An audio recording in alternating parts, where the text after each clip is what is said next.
Nightmare at the aquarium. The mom who watched in horror as an octopus grabbed her 6-year-old son. The octopus started to come out over the glass. Look at all those tentacles. Then, Trump loves Sydney. If Sydney Sweeney is a registered Republican, I think her ad is fantastic. And uproar. Majestic Blondie the lion, shot to death. The men lured Blondie out of his sanctuary. Who killed Blondie the lion? Plus, the call for calm after a mom of a 5-year-old is beaten senseless during a violent street brawl. It's been very, very hard. Then, the dating app that's trashing men. The comments that these women are leaving are just full of lies. It's supposed to red flag creepy dudes. But is it fair? She says I ghosted her. Yeah, the date was over. Is this really true, or is this somebody trying to get revenge? And farewell to a diva, Lonnie Anderson's final days. The mystery surrounding the illness that claimed the TV icon's life. Plus, Curse of Annabelle. After the untimely death of her last owner. Wait till you see who just bought the spooky doll. And first, the live TV faceplant. Now the return of the Savannah Banana. Now, Inside Edition. Hello, thanks for joining us. I'm Mary Calvi. A day at the aquarium turned into a nightmare for a 6-year-old boy who was attacked by an octopus. It was supposed to be a fun experience getting up close and touching sea life, but when the octopus's suction cups got a hold of the boy's arm, it didn't want to let go. Allison Hall has details. This mom and her son had a terrifying encounter at the aquarium with an octopus. Brittany Tarrant says she and 6-year-old Leo were at San Antonio Aquarium, where kids are allowed to touch the animals. They'd been many times before, she says. This time the octopus wouldn't let go. We started yelling for help, and I tried to have Leo get it off of him. The mom got worried the beast would climb out of the tank, using her son's arm to clamber up. Octopuses are known for their intelligence and ability to squirt ink as a defense mechanism. The mom says staff came to help and told her the animal was just being playful. It was like suctioning onto the employees and then releasing, but it still was not releasing him. Leo was left with all these marks on his arm. How far up did you have the suction marks on? All the way to my armpit. Yeah, all the way from like your wrist all the way to your armpit. I spoke to Steve Silverman at the Long Island Aquarium in New York. Their octopus is named Tug. You can actually see these suction cups on the octopus here. That's what was making those marks, the bruises on the arm? Yeah, so these suckers are very strong, and actually when we do interact with Tug, oftentimes he will leave behind octopus kisses on our arm as well. But that is just from the action of the suckers actually working. It is not harmful at all. These social media videos document encounters with octopuses. It's stuck on his arm. This swimmer needed help getting an octopus off his arm. This male model was attacked during a photo shoot. Look at the size of that thing. I'm just really worried that something worse is going to happen. Experts say when it comes to the octopus, most are not aggressive, but they may go on the attack and bite if they feel threatened or cornered. In the middle of her jeans, it wasn't a shark. Oh my God. That's a small plane crashing off a beach in North Carolina only. The pilot was on board and he sustained non-life-threatening injuries and was treated at the scene. The plane was recovered and towed to shore. There is outrage today over the killing of a majestic lion named Blondie, who was not only the king of the jungle, but a national treasure in Africa, where tourists came from all over the world to see him.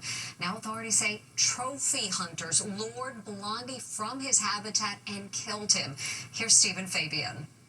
This is the photo causing an international firestorm after a magnificent lion named Blondie was shot by trophy hunters in Zimbabwe. The men have not been identified, but here they are proudly posing with the dead lion. Blondie was a research lion and wore a collar. His daily behavior was tracked by scientists at Oxford University. Blondie lived in an animal reserve where hunting is not allowed. Now, it's alleged the hunters used food bait over a period of several days to lure the lion out of its sanctuary. It's just shocking, horrific, disgusting, inhumane. They reckon there's about only 15,000 lions left on the continent in the wild. The company that sponsored the trophy hunt declared, "I want to assure you the hunt was done ethically and it was legal." The killing of Blondie is reminding many of Cecil the lion back in 2015. He also lived on the same reserve as Blondie. A dentist from Minnesota, Walter Palmer, who paid $50,000, hunted and killed Cecil with a bow and arrow. Palmer never faced charges because his documentation for the hunt was deemed valid, but he came under heat in the court of public opinion and faced intense protests when he returned to his dental practice. Since Cecil was killed in 2015, something in the region of 10,000 lions have now been killed. Now the world is again stunned that a magnificent beast has been killed. Blondie had 10 cubs that were also being tracked by researchers. Now, the brawl scene around the country. The mayor of Cincinnati is calling for calm as the mother at the center of the melee is speaking out about what happened.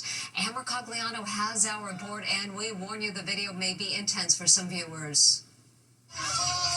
The woman beaten senseless in a horrific street brawl being talked about across America is now speaking out. I just want to say thank you so much to everyone for all of the love and support. It is very humbling.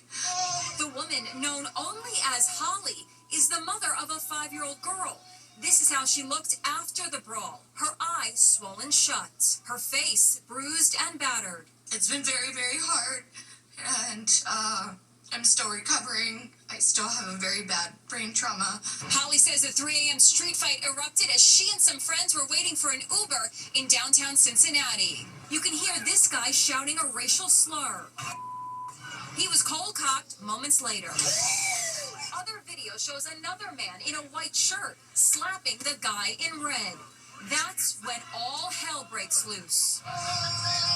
Outnumbered, he is punched again and again, then kicked and stomped by all these people. Holly tries to intervene. That's when she's sucker punched. She lies in the street unconscious, her eyes glazed, blood streaming from her mouth. Cops say hundreds watched the brawl, but only one witness called 911. A whole bunch of people acting crazy. So there's just people fighting outside, is that correct? Yes, it is. The battle with its racial overtones has turned into a political flashpoint. Vice President J.D. Vance, whose half-brother is running for mayor of the city, weighed in.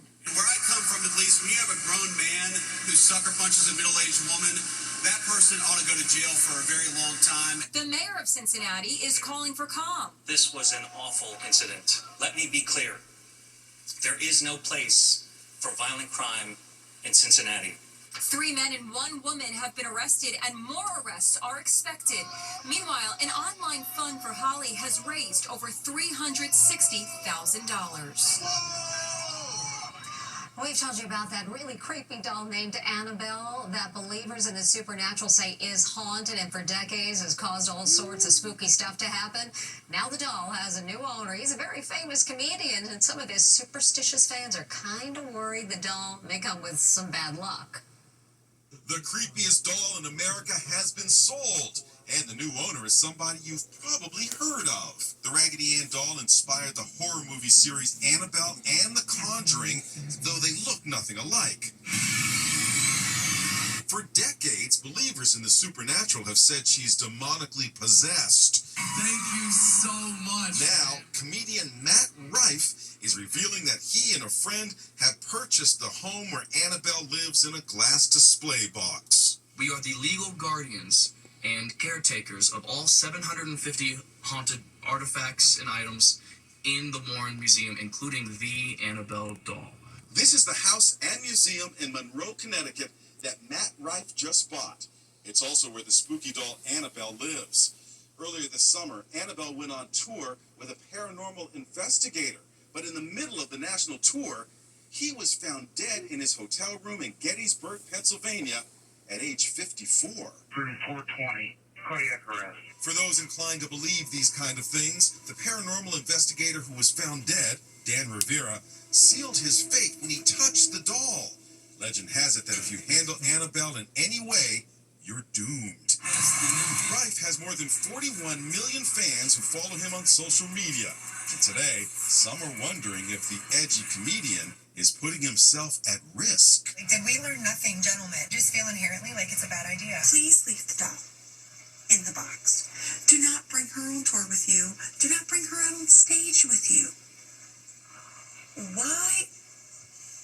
Just why? I should probably collect stamps or something. Might be a little safer. Rife says he plans on opening the museum featuring Annabelle to the public, even offering overnight stays for anyone who's brave enough. Actress Lonnie Anderson has died. The former WKRP in Cincinnati star worked almost until the end. Just a couple of years ago, she starred in a Diva Christmas special alongside fellow iconic ladies from the 80s. Now comes news she has passed away just 2 days shy of her 80th birthday after a life of great highs and lows, including a very ugly divorce from Burt Reynolds. Jim Murray has more. It was the legendary Lonnie Anderson's last role on TV. 2 years ago, Lonnie Anderson thrilled fans with her big TV comeback when she starred in the Lifetime movie Ladies of the 80s, A Diva's Christmas. And what a cast! Morgan Fairchild from Falcon Crest, Donna Mills from Knots Landing, Nicolette Sheridan of Desperate Housewives fame, Linda Gray, Queen of Dallas. Lonnie Anderson was 77 and still showing off her timeless beauty. Lonnie Anderson still looked in great shape. She still looked fantastic, and we're hoping to see more of her as a result of that, and it's really sad that she's the first to pass. Today, co-star Morgan Fairchild tells Inside Edition, she was one of the sweetest ladies I ever worked with, besides being a wonderful actress. I am so upset by this news. Lonnie Anderson's family says, we are heartbroken to announce the passing of our dear wife, mother, and grandmother. The TV icon died yesterday at a Los Angeles hospital surrounded by family. Today there is mystery about what exactly killed the actress. Anderson's publicist saying only she died after a prolonged illness. Excuse me. Lonnie Anderson was best known as the Buxom Beauty from the sitcom WKRP in Cincinnati. What many didn't know was that she initially turned down the part, refusing to play a dumb blonde. She really fought for this role to be something more than that, and it became kind of revolutionary. The blonde bombshell, but also who had the brains, who had the smarts. Hello. Her star continued to rise as she portrayed another iconic bombshell, Jane Mansfield, opposite Arnold Schwarzenegger. Lonnie's third marriage to actor Burt Reynolds was marred by wild allegations of cheating, with Burt claiming he caught her in the act and challenging her to take truth serum. If she will take a sodium pentothal test, and I'll take one right beside her, and we'll ask her how many affairs she's had. She accused Reynolds of physically abusing her at least a dozen times while he was under the influence of drugs. The bitter divorce trial played out before news cameras in 1994. It was brutal, and I think it clouded a lot of her other accomplishments. But in the end, nothing could diminish the life of a great star.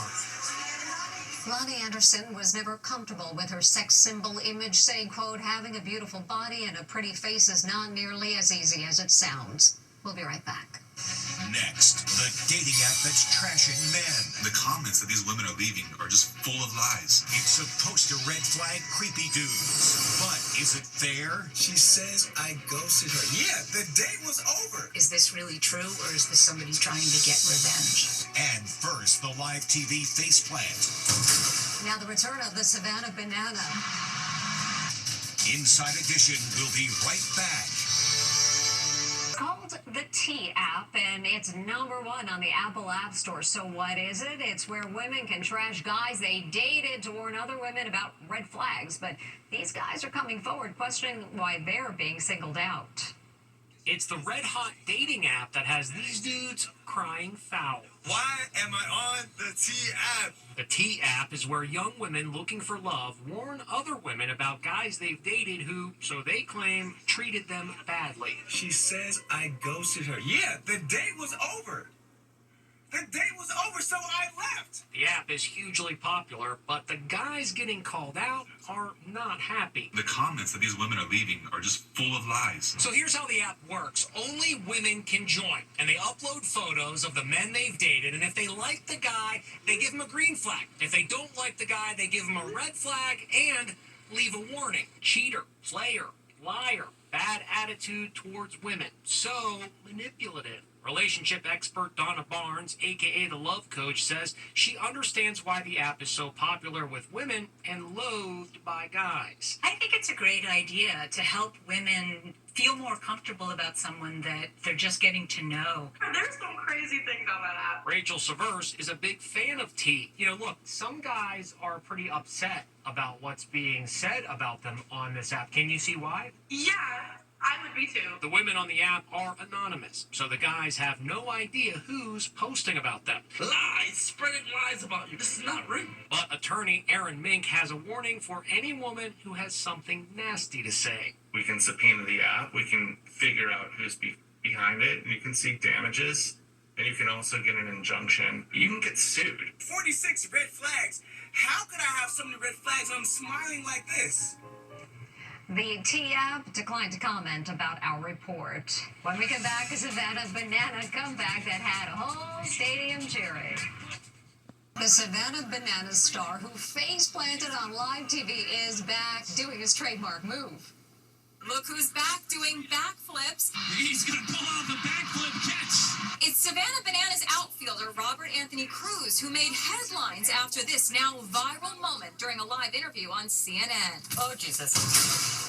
A full face plant with the CNN anchors looking aghast. Now fully recovered, Cruz joined his Bananas teammates as they took over a sold-out Camden Yards in Baltimore this weekend with their signature blend of zany baseball antics. No face planting this time.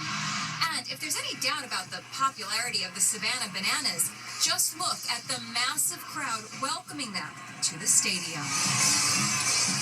The Savannah Bananas are so popular, there's a wait list for tickets right now. There are 3.5 million people ahead of you. When we come back, she screams for ice cream. For you today, the little girl leading the screams for ice cream. The ice cream truck is coming, and this cutie can't wait. She definitely puts the scream in ice cream. And now the whole neighborhood knows the ice cream truck is here. And we'll see you next time.